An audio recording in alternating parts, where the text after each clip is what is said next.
tenemos que prepararnos que viene ya Borja.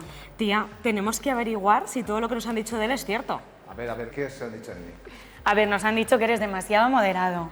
¿Que eres cultureta? ¿Foodie? ¿Deportista? ¿Demasiado? Bueno, vamos a comprobarlo. Conversaciones al 20, un videopodcast de Beatriz Pascual y Marina Cartagena. Hola a todos, bienvenidos un día más a Conversaciones al Dente. Hoy hemos venido hasta el Espacio Cultural Serrería Belga porque alberga una exposición muy especial y que tiene mucho que ver con nuestro invitado de hoy. Es una exposición que es un recorrido por toda la trayectoria de la pintora Men Chagall y que estará disponible hasta el 28 de junio, así que os animamos a todos a venir. Y decíamos que tiene mucho que ver con nuestro invitado de hoy porque es una pintora vasca, como nuestro invitado, a quien nos presentaremos ahora, y bueno, que además fue la primera mujer en recibir el Premio Nacional de Pintura, un hito en aquella época y bueno, pues por eso y por toda su trayectoria os animamos a todos a que vengáis a verlo.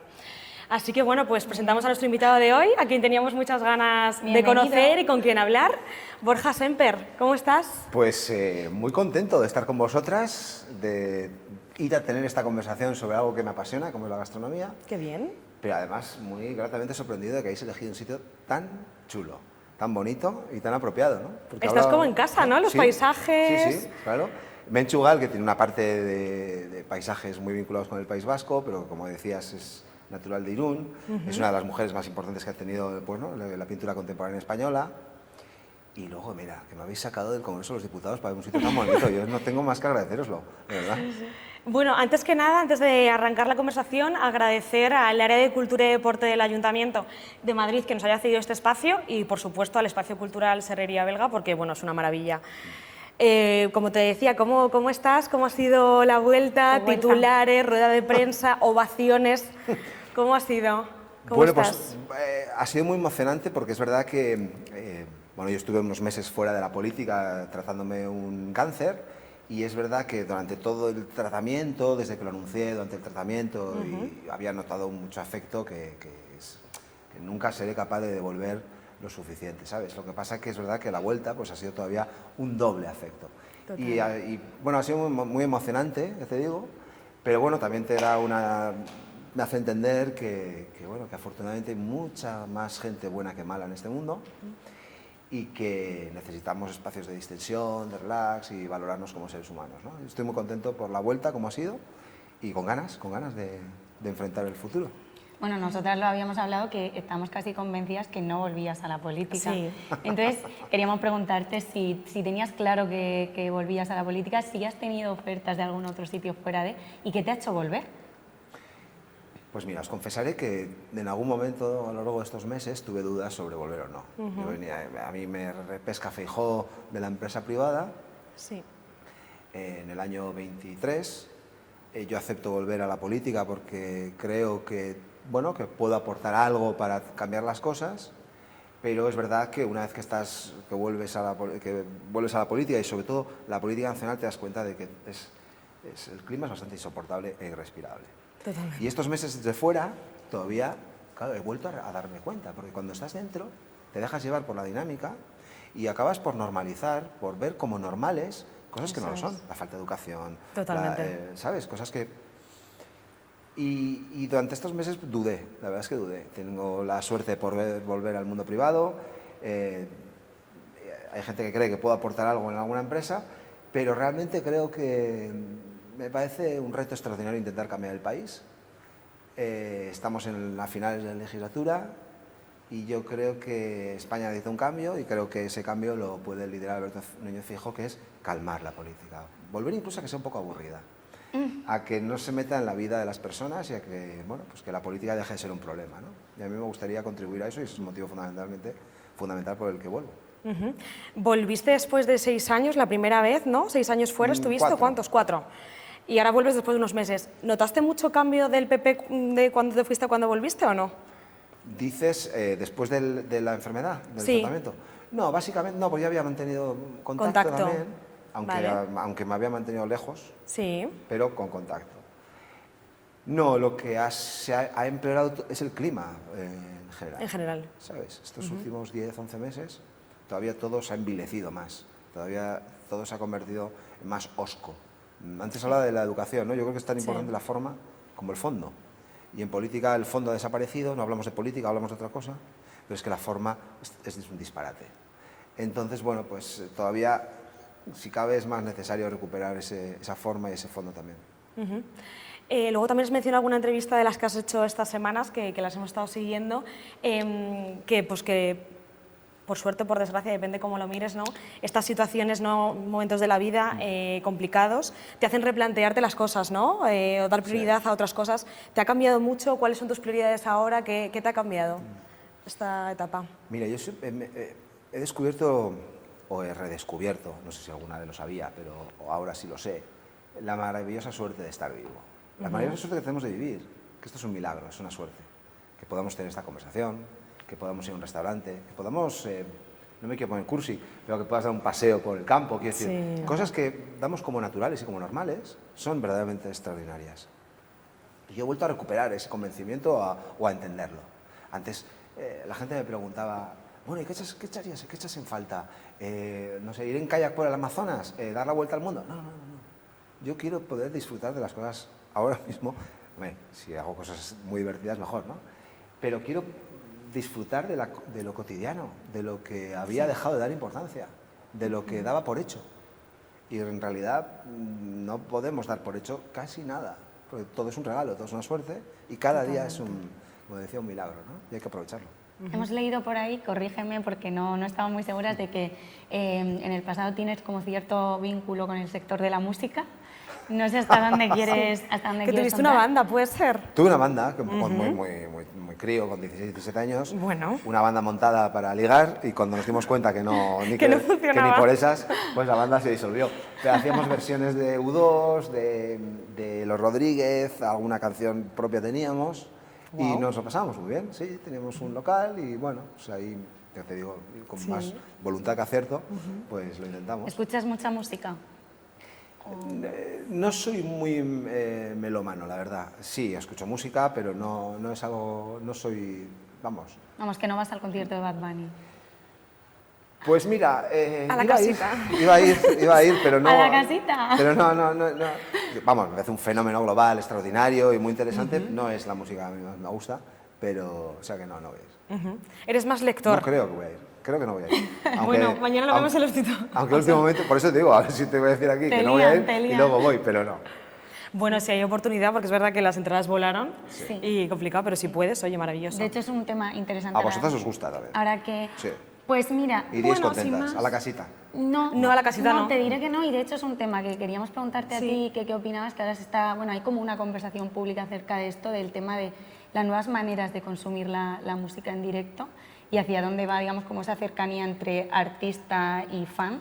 Pues bueno, que ahora vemos como nuevos fenómenos de pues, el confesionario de Rosalía, ahora la casita con Bad Bunny, que en lugar de, digamos, a lo mejor acercar ese vínculo que ha habido siempre con tu artista favorita, ahora como que lo hemos todo mucho más pensado para la foto, para Instagram, digamos, como para esa experiencia de decir que has estado presente, que has vivido algo, ¿no? No sé... Bueno, vivimos el tiempo del postureo, de lo audiovisual y del postureo. En algunas redes sociales, singularmente Instagram, todos somos más guapos, viajamos a sitios maravillosos y somos muy felices. Bueno, yo no le doy más importancia o sea, de hecho no le doy ninguna importancia, me parece parte del juego y me parece bien que cada uno exponga su vida o haga con su imagen lo que considere y no seré yo quien censure nada de esto, ¿no? Es verdad que con la música hay varias aproximaciones, diferentes aproximaciones. Hay quienes se aproximan a la música buscando determinadas cosas y otras cosas diferentes, pero no podemos negar que no deja de ser una industria. Sí. Una industria también que busca pues, la notoriedad a través de nuevas fórmulas. Y yo creo que se puede ser un extraordinario artista, en el caso de Rosalía, por ejemplo, y también incorporar elementos de marketing muy potentes. Sí, ¿no? pero bueno, es verdad que ahora como se está poniendo el precio de las entradas, la odisea que supone sacar entradas, listas de preventa, cuando accedes, cómo varían los precios, incluso ya como alianzas y vínculos con bancos para estar en listas de preventa. Sí. O sea que bueno, que creemos que está cambiando un poco, cambia un poco el foco de cómo consumir y con qué finalidad realmente se consume la música en directo. Entonces, en Bad Bunny con la casita tengo. Yo estoy de Te acuerdo. está empezando a Síntesis gustar son- menos, ¿verdad? Sí, yo creo que no me convence ese formato, pero bueno, ya está. Y bueno, en tus redes sociales te seguimos y vemos que compartes muchas exposiciones, tus lecturas y demás. Eres más lector y también eres poeta, publicaste un libro o algo Es que así. vamos a sacar aquí muchas Ya, cosas todo está tuyas, positivo. ¿eh? Estamos sorprendidos. Publiqué. Publiqué, sí. He publicado 2 libros de poesía y sí, me gusta mucho la literatura en general. Eso fueron más que 2 libros, 2 gamberraditas que publiqué. Y me gusta mucho, sí, la literatura y sin más, soy un desorden, soy un desastre, no tengo no soy un lector sistemático, no soy un experto en nada, pero me gusta casi todo. Entonces, bueno, picoteo de un lado a otro, intento tener una visión muy Disfrutón. amplia, muy general. De la cultura, disfrutón. Cultura disfrutona. Claro. Sí, no sabría dar una conferencia, ni mucho menos, no sabría daros una charla sobre algo, ni falta que hace. Bueno, pero yo creo que sí que es verdad que ese perfil que vemos de Borja Semper, digamos como fuera del hemiciclo, pues Es eso, importante. Tu manejo con redes sociales de recomendaciones culturales, de exposiciones y demás. También otra cosa que me recomendó hace poco, esto ha sido casualidad, que me encantó y quiero rescatar, que es el documental de Impuros. Yo sé que es de hace tiempo, pero yo lo he visto hace poco, sé que llegó tarde porque me lo recomendó ella. ¿Lo has visto? ¿Lo habéis visto? Sí. Bueno, lo he visto, lo he recomendado a toda mi familia en abril, concretamente. Yo he de todo mi decir, entorno ha visto ese yo documental. sabía que existía y sabía vuestra relación y demás, lo tenía pendiente y ya un día en un viaje pues me vino bien y lo vi y le dije a Marina, tienes que verlo ya. Lloré O sea, y antes todo. de saber que ibas Yo a ver lloré con todo. ese documental. Sí. Me encantó y además es que pese a llegar tarde, creo que es un documental que es que Muy como actual. si me dices que se hizo ayer, o sea, Sí. me parece, hasta diría que necesario. Pues me Muy alegra bonito. mucho que Muy lo bonito. penséis, porque realmente está pensada para gente de vuestra edad. Sois muy jóvenes, yo también, pero estás mucho más. Todos. Está pensado y es para gente que tuvo la suerte de no vivir el terrorismo en España, o no tener, ¿sabes? No, Sí. y con la idea de que a través de nuestra experiencia personal, la de Eduardo Madina del Partido Socialista, que ETA le puso una bomba, y la mía, que también intentó asesinar, simplemente contando nuestra trayectoria y nuestra experiencia, la gente pueda sacar conclusiones.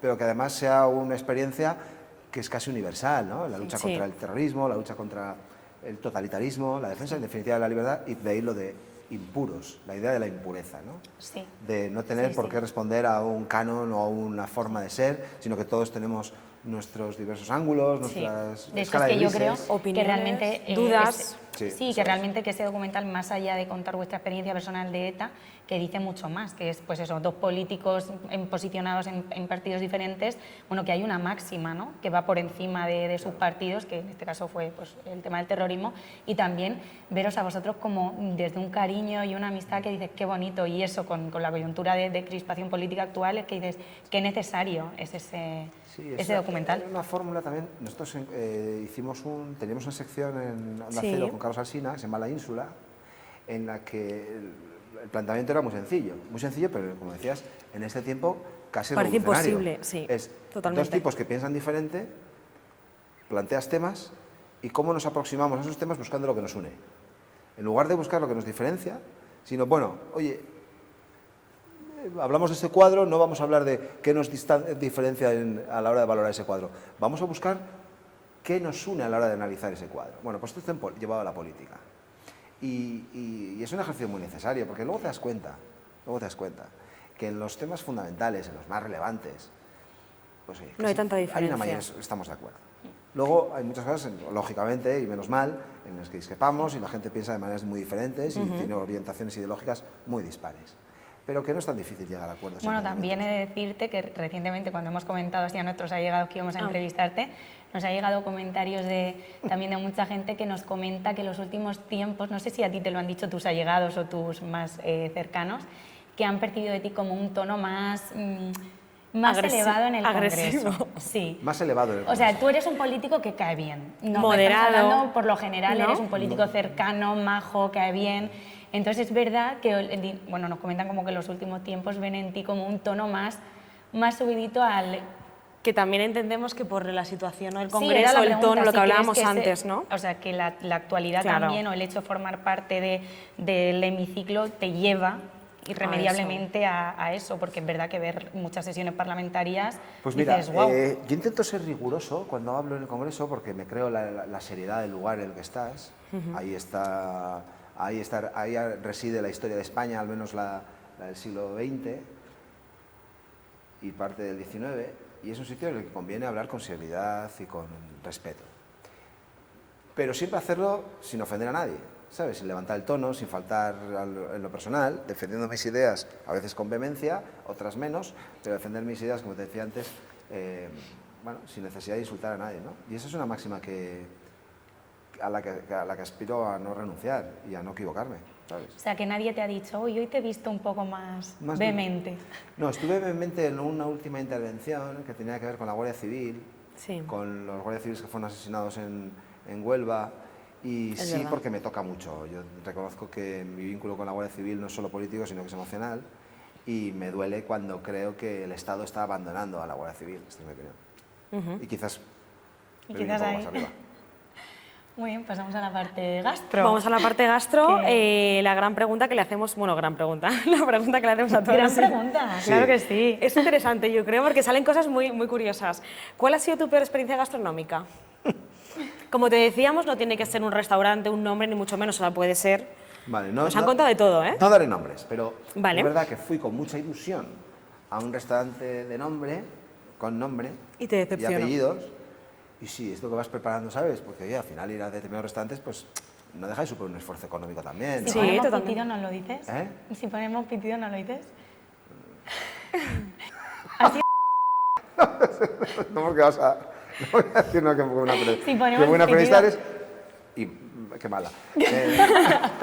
Bueno, fui con toda la emoción del mundo, Vale. con toda la emoción y dije, hombre, ahí, ¿no? Decepción. Y estoy acostumbrado a... o sea, no... Quiero decir, dispuesto... O sea, yo voy con predisposición a que me gusten las cosas. Yo, por ejemplo, soy muy fan de Woody Allen, ¿no? Yo voy al cine y aunque la película vaya a ser un truño, yo voy a salir diciendo que me ha gustado. Quiero decir, ¿sabes? Porque voy predispuesto a que me A que te guste, Lo sí. mismo me pasa con los restaurantes. Yo voy predispuesto a que me gusten. No voy como el típico tiquismiquis, porque no lo soy y porque tampoco soy un crítico gastronómico. No voy a buscar los fallos, no. Voy a disfrutar. disfrutar. Y he estado en restaurantes de todo tipo, pero en este concreto, de Madrid, en el que estuve y que tiene cierto nombre, dije, hombre, no, ¿por qué haces esto? No te- Eso sí lo pensé. Es un despropósito. Eso sí me ha pasado. Pero como nunca Qué educado. sabremos el nombre, ¿Qué estilo de Le iba a comida preguntar. te gusta especialmente? ¿O depende. tienes alguna...? Depende. Hay rachas en las que me gusta más la experiencia. Por ejemplo, hay restaurantes donde vas a algo más que comer. Estoy pensando en Mugaritz, por ejemplo, en Rentería, en Oyarzun, bueno, en Guipúzcoa, donde es una experiencia gastronómica obviamente extraordinaria, magnífica, pero también vas a, la última vez que estuve, que fue con mi hijo además mayor, la apuesta de Andoni era comer con las manos, ¿no? Entonces todo el menú Vas era también a comer con las aprender, manos. ¿no? Otra- Claro. Vas a una experiencia, a vivir una experiencia, ¿no? Que trasciende lo gastronómico, o que la gastronomía es una excusa, o que la gastronomía es una parte relevante para la experiencia, ¿no? Y otras que me parece como el menú del día, pero disfruto de un menú del día, de un filete y una buena ensalada mixta, ¿no? Hecho en falta, os tendré que decir, porque esto es como muy, está muy asentado en el País Vasco, la buena lechuga de Lechuga viva. caserío. La buena La lechuga de lechuga viva. caserío. Y una buena ensalada mixta, pues no. Sí. Mi padre ha plantado unas buenísimas, ¿Qué te voy a dices? mandar una. Bueno, A pues Génova. ya lo has dicho. Mando. Ya que me lo ayuda has a mí dicho. también, yo también me la pido. Es que están saliendo, en cuanto estén os las paso, porque Vamos. probamos una el otro día, está buenísima. Así que los enviaré. Mira, pues apunta, ¿eh? Sí, Apuntamos. sí, de verdad, de verdad. Bueno, y nos decías que eso, que eres muy foodie, que te gusta salir a comer. ¿También cocinas o no? ¿Te Muy gusta? mal, pero lo intento. O sea, disfrutas cocinando. Me gusta cocinar, me gusta intentarlo. Es verdad que vivo una dictadura en casa porque mi mujer es la que cocina, entonces yo cuando me pongo en la cocina No te enseguida... deja. "Pues esto no... Y digo, bueno, hazlo tú porque... Pero sí, me gusta intentarlo, me gusta mucho cocinar. La cocina forma parte muy relevante de casa. Hacemos mucha vida en torno a la cocina. Vimos justo la semana pasada que salió que el Congreso de los Diputados habían rechazado esta ley que prohibía las bebidas energéticas a niños, la publicidad de productos insanos, y jope, nos pareció muy relevante, ¿no? Sí, fue una propuesta de sumar. Sí. que dijimos, oye, tenemos la oportunidad de hablar con un político, vamos a tratar con él el tema, porque creíamos que era algo como súper obvio, que nadie quiere que haya este tipo de publicidad, este tipo de incitación a los jóvenes a beber bebidas energéticas y demás. Tú como padre, nosotros no somos madres, pero bueno, en nuestro entorno hay niños pequeños, no queremos eso. ¿Qué te parece a ti esto? El problema es cómo se hizo y cómo se planteó. Vale. Porque no solo tiene que ver... Es decir, hay determinadas decisiones que se tienen que hacer con el sector también, que se tiene que hacer con un poco más de rigor y con un debate más profundo. Y en el fondo nosotros lo que cuestionábamos mucho eran las formas y algunos ángulos también de la ley que no eran razonables. Pero evidentemente estamos evolucionando y cambiando a mejor a la hora de tomarnos en serio qué comemos, tomarnos en serio también qué comen nuestros niños, porque además tiene un impacto brutal y directo en la salud. Sí, pero empieza por la publicidad también. Sí, sí. Todo tiene mucho que ver, ¿no? Y hemos evolucionado y hemos mejorado y hay más concienciación también. Cada vez hay más concienciación, ¿no? A mí me interesa mucho la cierta desigualdad que puede haber en el acceso a determinados productos alimenticios. Totalmente, claro. Los precios. Fruto de los precios, básicamente, que estemos condenando a una parte de la población a no poder acceder a un tipo de producto de calidad que sí puede acceder otro tipo de población. Esto es crítico y capital en estos momentos. Pero también es verdad que afortunadamente contamos con un sector primario y un sector también de alimentación en España muy bueno en términos generales. Y alguien podrá poner algún pero a no sé quién, ¿no? Pero en términos generales, en España la cultura gastronómica, la cultura también de la alimentación, de la distribución y de la producción es de un nivel extraordinario, con unos estándares de calidad muy elevados. Pero estamos hablando de procesados, estamos hablando de otras cosas, ¿no? Estamos hablando de productos, pues eso. Bueno, hay mucho por hacer, estoy de acuerdo con vosotras. ¿Tienes buenos hábitos de alimentación? O sea, yo creo que sí. O sea, soy consciente de lo que como, intento ser consciente de lo que como. Yo creo que cada vez lo somos más en general, ¿no? Sí. Pero también lo que decía, yo creo que también es complicado ya acceder a buenos productos porque todo está ya manipulado, ¿no? Sí. Las verduras sí, puedes comprar verduras buenas, pero si te vas al ecológico ya es mucho más caro, entonces hay mucha gente que se queda fuera, ¿no? Yo intento mirar, es y complicado. Esto no sea polémico, pero yo intento mirar siempre claro, el lugar de origen. Claro. Hablas del origen. Del origen del producto. Muy bien. A ver, si Pensaba viene que ibas a decir los ingredientes, el etiquetado. Y no por un chauvinismo especial, sino porque me consta que el producto hecho en España, o producido o plantado cultivado, en España, Bueno, y también por sostenibilidad y por claro, porque brutales, si tiene que venir de la otra parte del mundo, pues la contaminación. Y con todo el aspecto. Sí. Seguimos con temas actuales políticos, imposible pasar por alto lo que las últimas noticias del expresidente Zapatero, que nos tiene a todos en shock. Yo creo que, iba a decir a nivel legal, pero sobre todo, al menos en mi caso, a nivel también ético, ¿no? Entonces, bueno, ya veremos en qué queda la cosa, pero me parece muy importante encontrar respuestas a cómo fortalecer o cómo intensificar el control y la transparencia, al menos a lo que afecta al tráfico de influencias. O sea, cómo esto se puede controlar más de alguna manera. O sea, porque es verdad que cuando te retiras de la política, lo típico de vuelve a la vida normal, ¿no? Vuelve a su vida. Pero es que eso no es verdad. O sea, aunque si tú ahora te retiras de la vida política, pues las empresas se van a rifar si quieren. O sea, al final tienes una agenda de contactos y una trayectoria que la gente, o sea, universidades, coloquios, charlas, empresas, van a querer que estés. Claro. Entonces, ¿cómo...? No es malo. Tú has adquirido un bagaje de conocimiento y de experiencia a lo largo de tu trayectoria política y luego eso lo puedes devolver a la sociedad a través de empresas privadas. El problema del que estamos hablando es otro. Aquí de lo que estamos hablando es que tú has utilizado tu capacidad de influencia, y hablo en términos supuestos porque esto es lo que se está investigando, pero hay indicios que llevan a un juez a investigar, has utilizado tu capacidad de influencia para favorecer a una aerolínea privada que ni mucho menos podía acceder a una ayuda de 53 millones de euros, pero como tú eres el expresidente del gobierno, conoces a ministros, a miembros del gobierno y tal, vas a favorecer a esa empresa privada.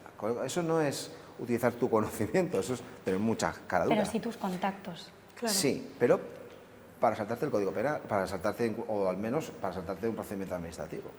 Puedes hacerlo legal, puedes hacerlo bien, pero depende también de tu honradez. O estamos hablando de la posibilidad también de utilizar tu influencia internacional, ya sea con Venezuela o con China, hablo en términos supuestos, para favorecerte también económicamente, influir en tu país, en la política exterior de tu país, para obtener tú un rédito económico. Claro, esto no hay control legal que lo pueda controlar. Depende de la ética y depende de la dignidad de cada individuo. Y afortunadamente vivimos un tiempo en el que todo se termina por saber. Esta es la otra cara de la moneda. Puede haber jetas, puede haber caradura, puede haber gente que intente aprovecharse de una posición de poder para enriquecerse de una manera ilícita. Pero lo que también nos dice la experiencia es que todo se termina por saber y que el Estado de Derecho funciona. Y que la policía, la Guardia Civil investiga y que hay fiscales que investigan y que hay jueces que juzgan. Con lo cual, es terrible lo que está pasando, porque daña la credibilidad de la política y porque daña una institución tan relevante como es la presidencia del gobierno.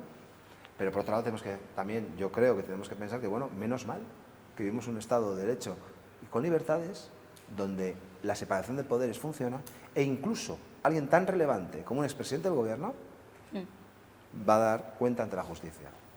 Sí, se vuelven a debatir, o sea, cada cierto tiempo yo creo que cuando surgen este tipo de noticias pues se vuelven a debatir temas, salarios, sueldos vitalicios, si una persona que ha estado tan vinculada con la administración pública luego puede volver con total normalidad, porque luego es que la realidad es que no es una normalidad. O sea, me gustó mucho una frase que dijo la semana pasada en una entrevista a Carmen Calvo para El País a propósito de la figura del Consejo de Estado, que decía, hablaba como de un honor inmaterial.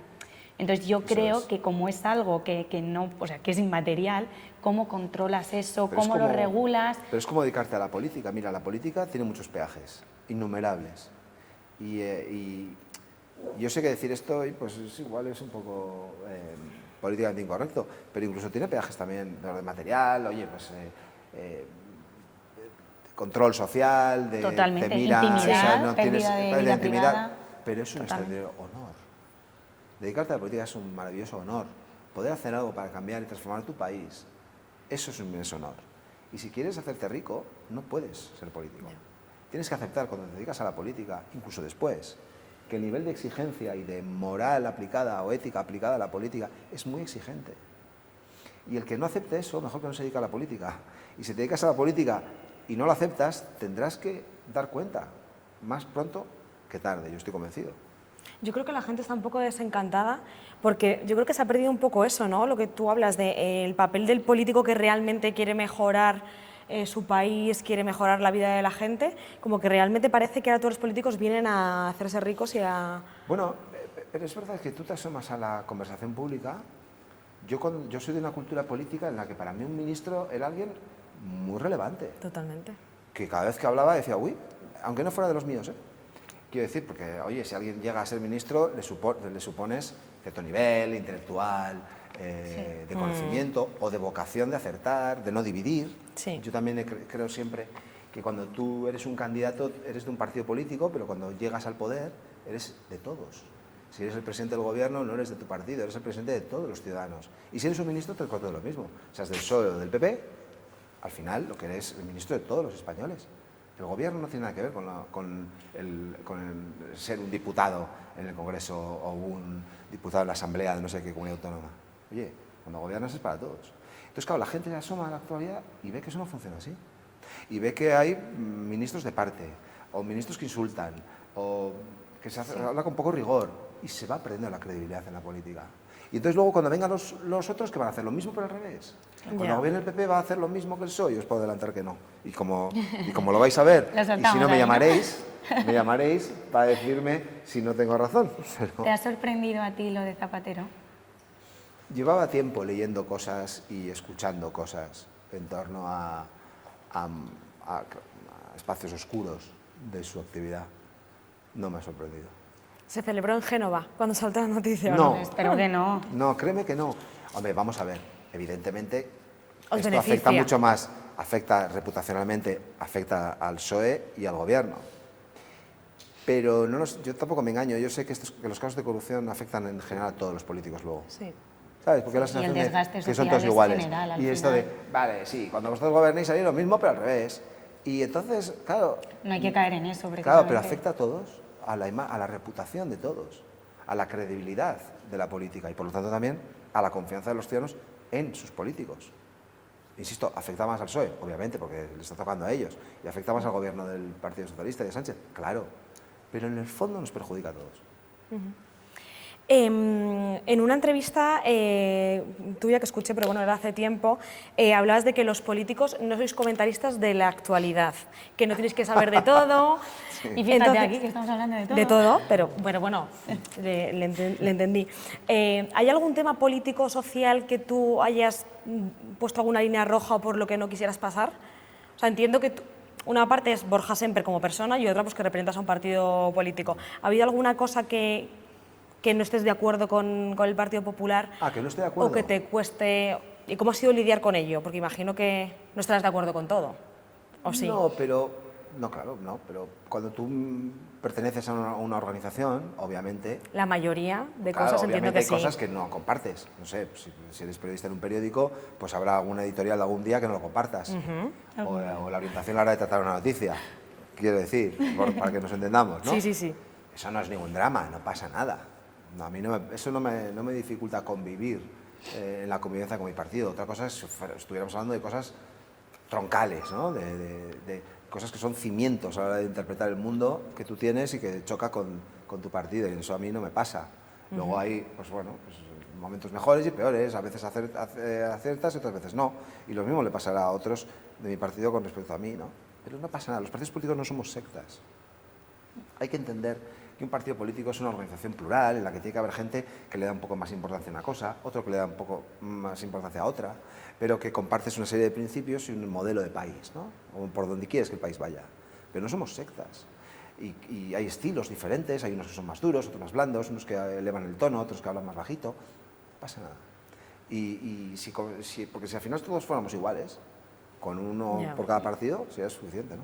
¿Y algún tema que te cueste especialmente, ya no, aunque no sean con el partido, sino a ti mismo, contigo mismo, posicionarte o tener como una opinión, digamos, más férrea sobre algo que digas, ay, es que esto siempre me hace dudar o no tengo una opinión firme en esto? Pues, algo contradictorio. Pues mira, muchas cosas, de verdad te lo digo, no pienses que no quiero concretar la respuesta, ¿eh? Yo, a medida que me voy haciendo más mayor, a medida que voy leyendo más, a medida que voy conociendo más gente, a medida que voy escuchando más opiniones, cada vez dudo más de muchas cosas. Me pasa, ¿vale? También por la edad, que nos vamos haciendo mayores. Bueno, por favor.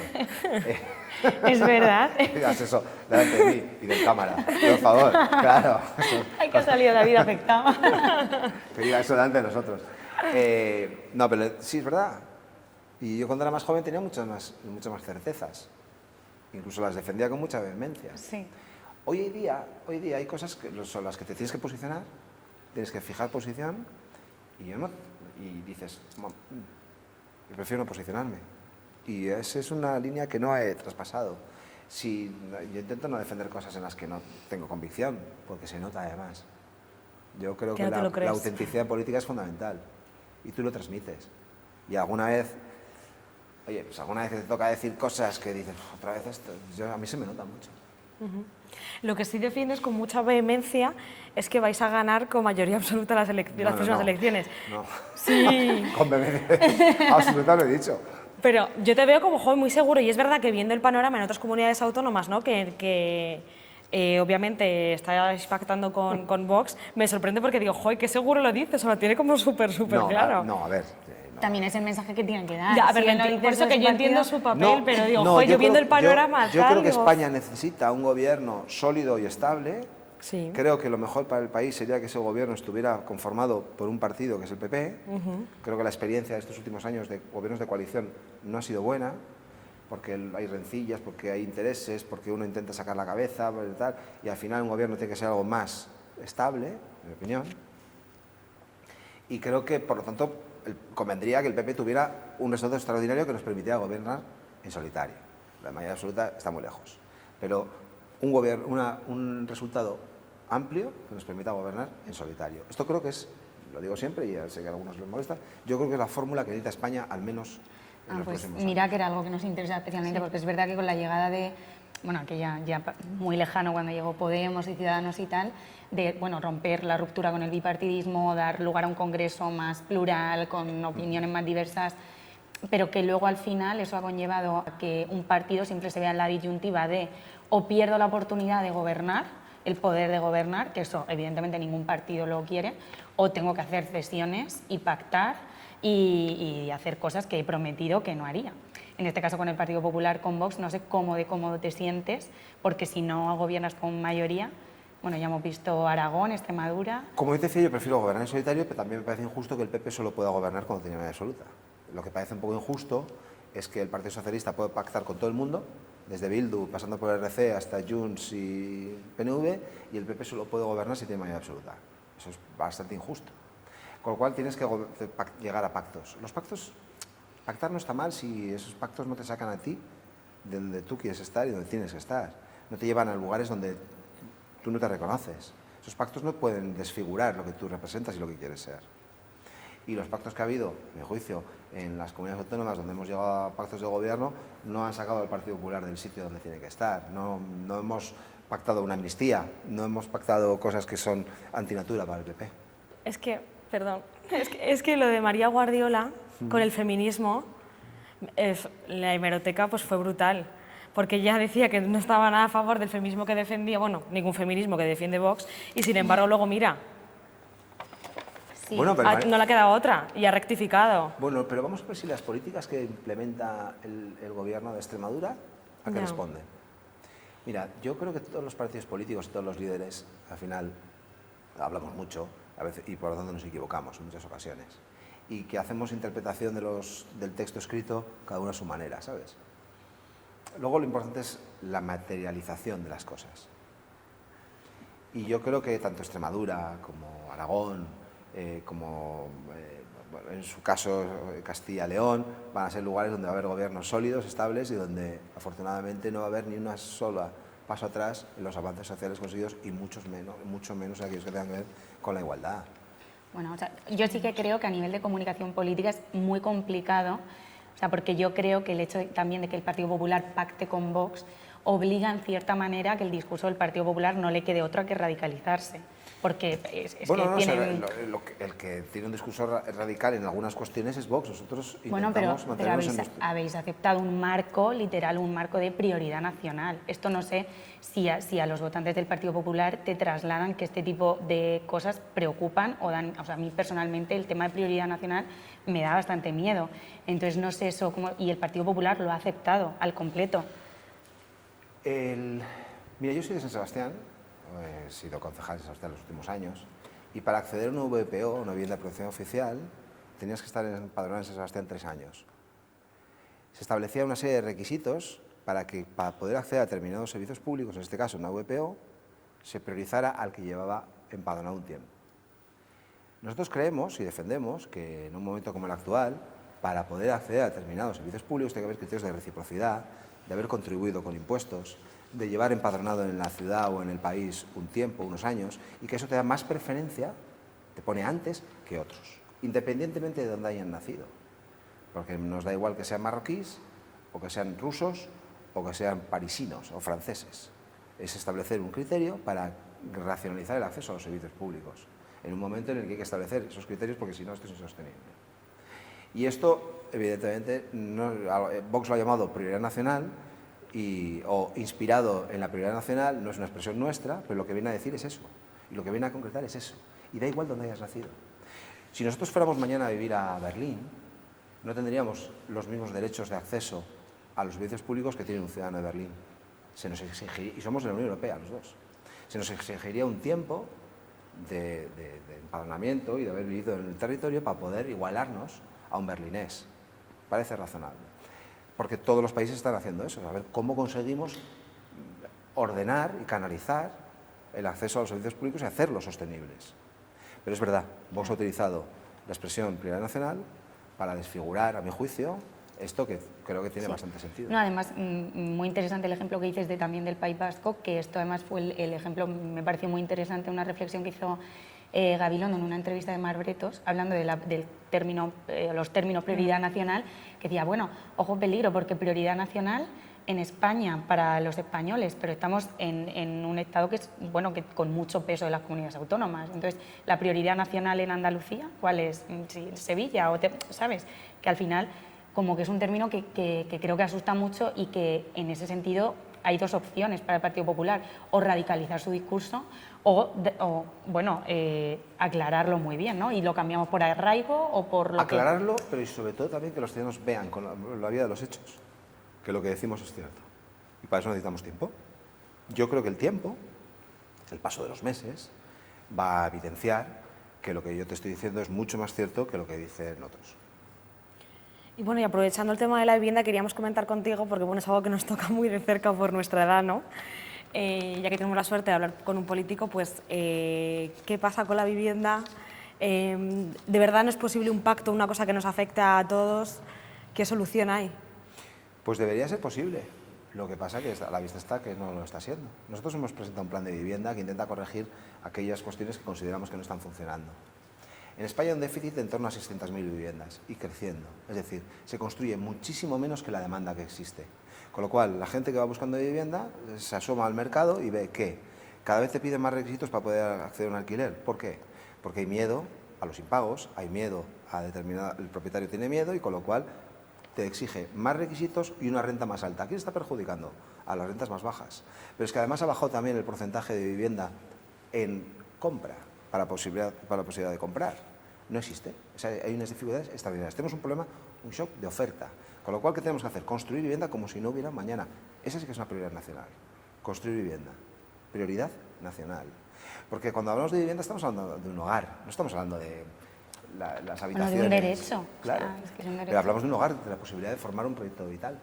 Ya sea sola o en compañía de otros, formar una familia, lo que quiera, pero emprender un proyecto vital. Y si no tienes dónde hacerlo, España es el país de Europa en el que más tarde se emancipan nuestros jóvenes, en 30 años, con los 30 años, porque quieren, no, porque no pueden hacer una vivienda. Pero si tenemos un nivel de renta bajo, si tu salario está estancado y cobras Ponemos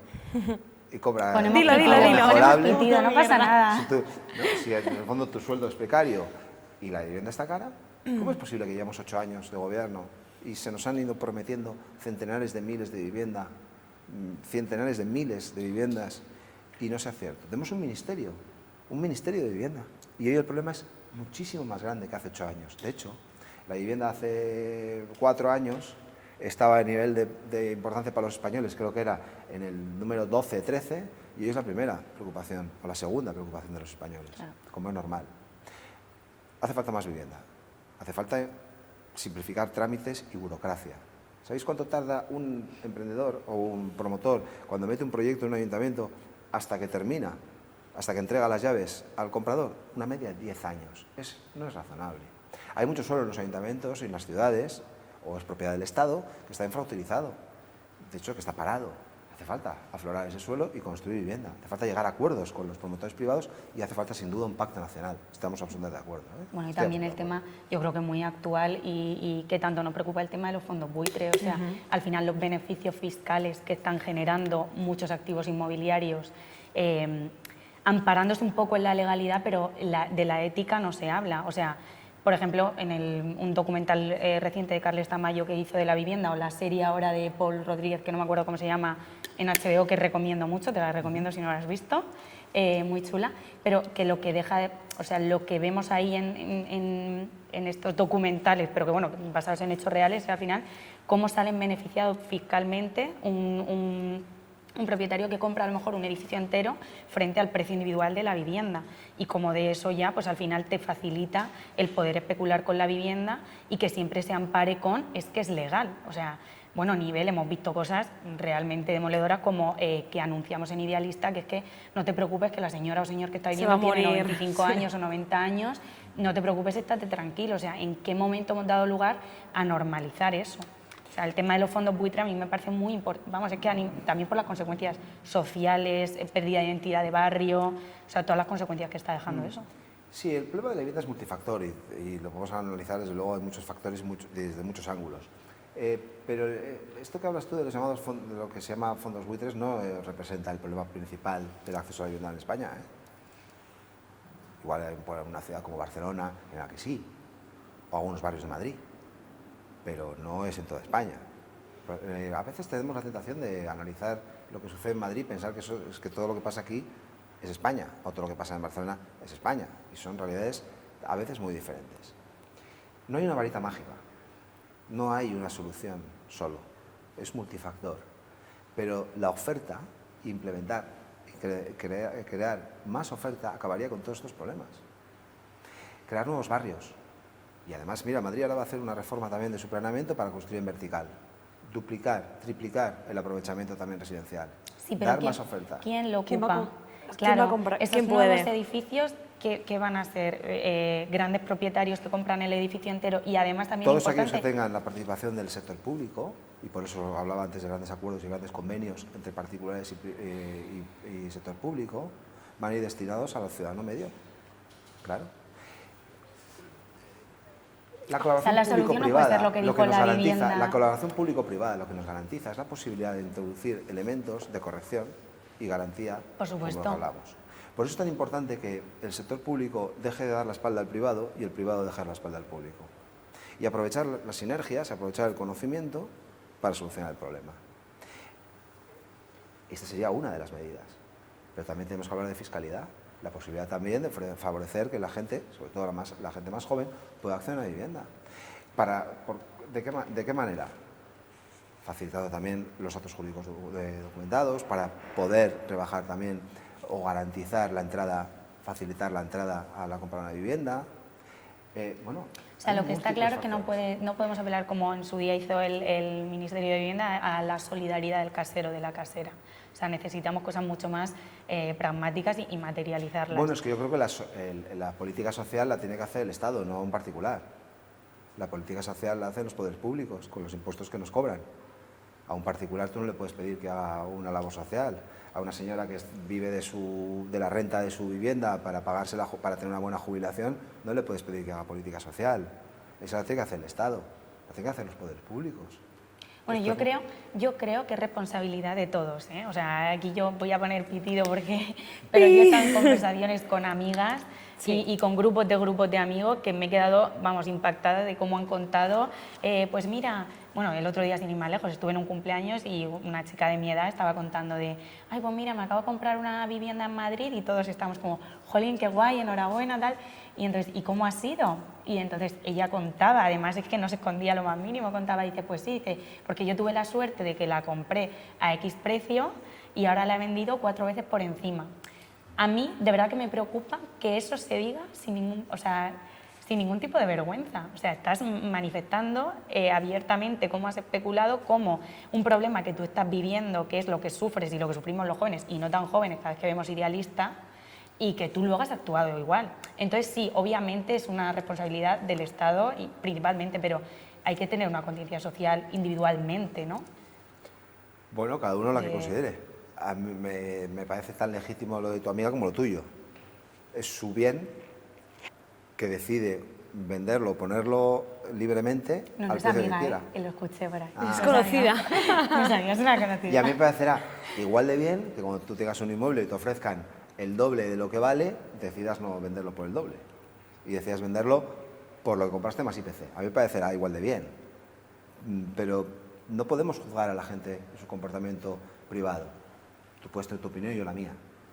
Estamos hablando de cómo hacemos para que los poderes públicos resuelvan un problema sin cargar sobre el ciudadano con cuestiones morales o éticas. Y yo creo, y nosotros defendemos, que la responsabilidad de los poderes públicos es ofrecer vivienda a un precio razonable a quien tiene dificultades de acceso. Y consideramos que eso se hace poniendo mucha más vivienda en el mercado, construyendo mucha más vivienda y garantizando que no se pueda especular y que pueda llegar a quien más lo necesitan. Que cada vez es más gente, porque hablas de gente joven, pero un problema y un fenómeno terrible también son rentas ya medias que no pueden acceder a determinadas viviendas. Exacto. Es que yo lo hablaba el otro día también en una comida que coincidí con otra amiga de una amiga y hablábamos eso, que nosotros que tenemos un sueldo medio y no podemos, la gente que tenga un sueldo inferior, o sea, ¿cuál es la solución? Sabéis que está habiendo problemas también de gente que ya tiene trabajo, pero que no llega. No llega. Un drama. Y que antes la excusa era, me hacía gracia en el sentido de, no, pues vete al sur, vete a la zona, ya no tienes que vivir en el centro, puedes vivir a las afueras, pero es que ya a las afueras también está imposible, o sea, porque yo tengo amigas que viven fuera y en sus barrios de toda la vida no pueden vivir. Entonces, claro, es una pena porque ya muchos se replantean, pues me voy a otra comunidad autónoma, o sea, que tengas que dejar tu familia, tu trabajo, tu todo, porque no haya vivienda, o sea, es muy fuerte. Bueno, pues por eso es tan importante y tan relevante y tan necesario y tan urgente construir mucha más vivienda. Sí. Tienes, de hecho, además que ver un documental que se llama Soy Tribulete 7. Lo tienes que ver, te lo pasaremos también. Pásame luego Sí. Te lo pasaremos, que habla bueno, de una historia del barrio de Lavapiés. Bueno, ya, De Tribulete ya 7. lo verás, esa calle. Y bueno, un drama que están atravesando muchos, aquí unos madrileños, pero bueno, yo creo que en todo el país. Sí. Te lo pasaremos. Pasamos a preguntas cortas. Venga. ¿Divertidas o no tan divertidas? No, esperamos que Si divertida. advertís así, Sí, sí. Para que contestes lo primero que se te pase por la cabeza, ¿vale? venga. Si pudieras vivir holgadamente siendo músico, poeta o abogado, ¿cuál elegirías? Músico. ¿Vale? Dinos cuál ha sido tu mayor decepción política. No gobernar en el año 23. Vale. ¿Un último descubrimiento a nivel personal, no sé, de cultura, política o que hayas aprendido, no sé? Que tengo unos grandísimos amigos. Fenomenal. Me ha gustado esa. Y añadiría, permíteme añadirte, compañeros, porque se veía a todo el Congreso muy alegre de tu vuelta ahora. Sí, también. Y eso es muy también, bonito. También. Sí. Una cosa que haya hecho bien el PSOE y mal el PP. Joder, me estás dejando a mí la más... No lo hemos hecho por orden, o sea, ha sido, no sé. Una cosa que ha hecho bien el PSOE y mal el PP, no también el PP. Bueno, yo creo que el PSOE hizo muy bien No tan la ley de unión de parejas del mismo sexo y el PP se equivocó no estando de acuerdo. Muy bien. ¿Con qué desconecta Borja Semper? ¿Con qué desconecto? Haciendo deporte. Vale. ¿Qué deporte practicas? Pues ahora ejercicios de fuerza, gimnasio, pero sí, me desconecto mucho. Fenomenal. Vale, una canción, una película y un libro de este momento de tu vida. Imposible. Imposible. O que hayas leído o visto recientemente que te haya gustado. O sea, una recomendación, por así decirlo. Soy malísimo recomendando. No, hombre, No, es que no me acuerdo. Saco tu perfil de Instagram. O sea, Ya, pero es que no me acuerdo. Bea me reenvía un montón de publicaciones. Sí. tías. Es que no me puedo quedar con una película. No, me puedo No, quedar no con es una- que elijas, hay cosas o sea, que van por el momento, ahora mismo cuál te apetece ver, no quiere decir que sea tu favorita, sino que a lo mejor estés en ese momento vital. No, pero no tiene nada que... Es que... Ya te entiendo. Siento, yo la pregunta la entiendo, pero tenéis que entender mi incapacidad para responder bien. Mira, estoy leyendo... sí, he estado leyendo mucho estos últimos meses a Javier Marías, que me fascina, intentando tapar vacíos que tenía de Javier Marías, y me reafirmo en que es extraordinario. De cine he visto mucho cine clásico, sobre todo he visto películas del oeste de John Ford, que veía cuando era pequeño con mi padre, mi padre es muy cinéfilo. Y de música también, Sí, ¿me habéis dicho? Y de música... puedes decir lo que quieras, canción, No, es cantante... que llevo oyendo,